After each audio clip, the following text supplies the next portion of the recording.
ಅಂತ ಆಗಿದೆ. ಪೂಜ್ಯಾಯ ರಾಘವೇಂದ್ರಾಯ ಸತ್ಯ ಧರ್ಮರತಾಯ ಚ ಭಜತಾಂ ಕಲ್ಪವೃಕ್ಷಾಯ ಮಂತ್ರ ಕೇಳಿದ್ದೀರಲ್ವಾ? ಆ ಮಂತ್ರ ಶುರುವಾಗಿದಂತಹ ಸ್ಥಳ ಜಾಗ ಇದು. ಆ ಮಂತ್ರ ಬರೆದಿದ್ದು ಮಹಾನುಭಾವರೇ ಅಪ್ಪಣ್ಣಾಚಾರ್ಯವರು. ಅಪ್ಪಣ್ಣಾಚಾರ್ಯವರು ಯಾರು ಅಂದ್ರೆ ರಾಘವೇಂದ್ರ ಸ್ವಾಮಿಗಳವರ ಶಿಷ್ಯರು. ಅವರ ಹುಟ್ಟಿದಂತಹ ಊರು ಇದು.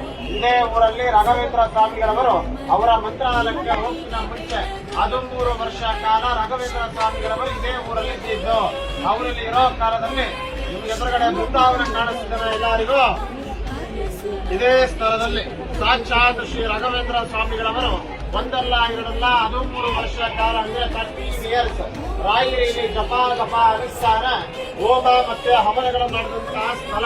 ರಾಘವೇಂದ್ರ ಸ್ವಾಮಿಗಳವರು ಜಪ ಮಾಡ್ತಿರುವಂತಹ ತಪಸ್ಸು ಮಾಡ್ತಿರುವಂತಹ ಸ್ಥಳ ಇದು. ಜಪದ ಕಟ್ಟಿ ರಾಯರು ಅಂತ ಕರೆಯುವುದು. Place of meditation place. Raghavendra ಸ್ವಾಮಿಗಳವರಿಗೆ ಪ್ರತಿನಿತ್ಯನೂ ಅವರಿಲ್ಲಿ ಊಟ ಮಾಡುವ